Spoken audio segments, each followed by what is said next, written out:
Eh bien, bonjour Nathalie Duclos. Bonjour. Ce fut un plaisir de vous accueillir aujourd'hui à la Fondation Jean Jaurès. Pendant 1h30, nous avons longuement débattu avec un panel assez large quand même, autour de votre ouvrage, Le courtier de la paix, les vétérans au cœur du State Building international au Kosovo, publié aux éditions CNRS au mois de juillet. Alors peut-être que vous allez pouvoir nous éclairer brièvement sur cette notion de courtier de la paix et en quoi les vétérans de guerre ont donc œuvré à la formation de cet État. C'est toujours en construction. Alors, dans cet ouvrage, je réfléchis à l'action multilatérale de l'ONU et en particulier à sa politique de désarmement, démobilisation, réintégration de l'UNCHK en l'occurrence, s'agissant du Kosovo.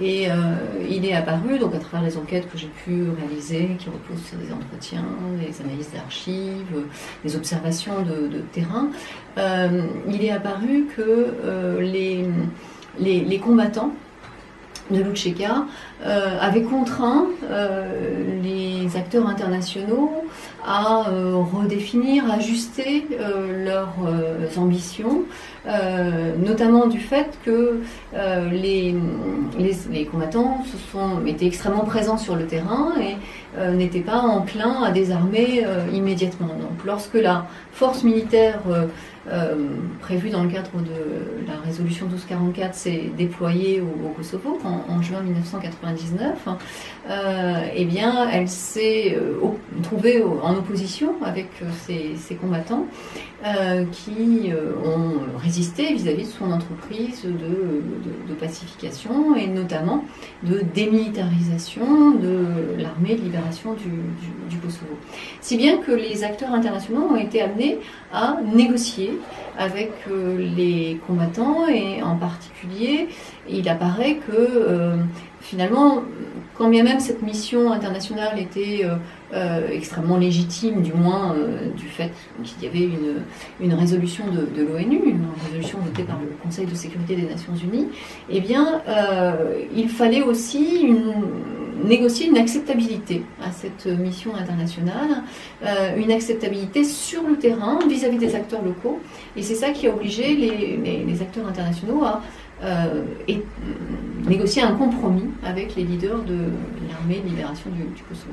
Donc, ces leaders de l'armée de libération du Kosovo, un certain nombre d'entre eux, en tout cas, se sont imposés comme intermédiaires. L'idée de courtier de la paix, c'est qu'ils ont été intermédiaires vis-à-vis des acteurs internationaux, intermédiaires qui, à la fois, font remonter des exigences de leur base combattante et qui, dans le même temps, font descendre vis-à-vis des combattants du rang un certain nombre de contraintes, un certain nombre de points non négociables. Donc un compromis s'est élaboré qui a conduit à la mise en place du corps de protection du Kosovo, qui est un aspect essentiel de cette politique de désarmement, démobilisation, réintégration. Donc courtier de la paix parce qu'ils ont un rôle d'interface entre les acteurs internationaux et les acteurs locaux, et parce que en se faisant les relais de la politique internationale, ils ont fait accepter quelque chose qui était finalement difficilement acceptable, à savoir cette démilitarisation, puisque les combattants pensaient enfin obtenir l'indépendance pour laquelle ils se battaient autrement que militairement d'ailleurs depuis de longues années au Kosovo.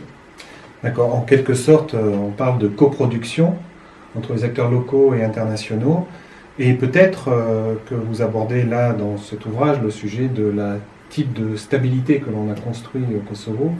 On utilise souvent le terme stabilitocratie. Est-ce que finalement cela a contribué à une stabilitocratie, et est-ce que pour le coup ils ont aussi contribué à la démocratie au Kosovo? Ou c'est peut-être une question piège? Alors cette notion de stabilitocratie, je ne l'utilise pas. Ce n'est pas partie des concepts que je peux être amené à utiliser.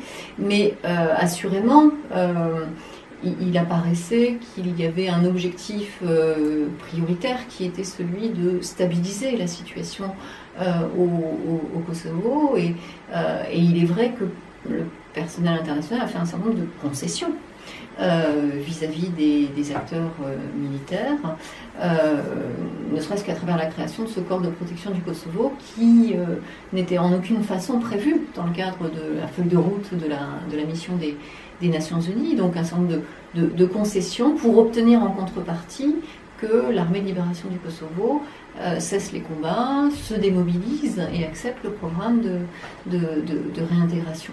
Après, l'enjeu de la construction de la démocratie, c'est un enjeu bien plus vaste et bien plus large, qui va bien être possible d'envisager aussi rapidement, il faut lire le livre.